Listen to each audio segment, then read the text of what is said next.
Hello buddies, welcome back. It's Anne-Sophie and today I'm going to show you how you can turn on and off the auto rotate on your Motorola Moto G13. For that you want to go to your drop down menu and then go to auto rotate. It's off right now. I'm going to show you real quick. Let's go to the Play Store. If I turn my screen, you see that nothing happens.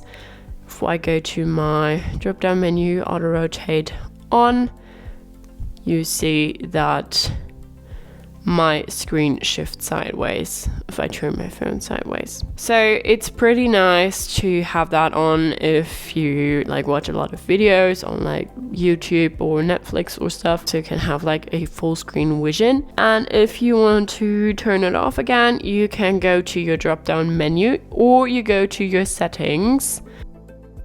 Where is it? Here. And go to your settings and then go to display.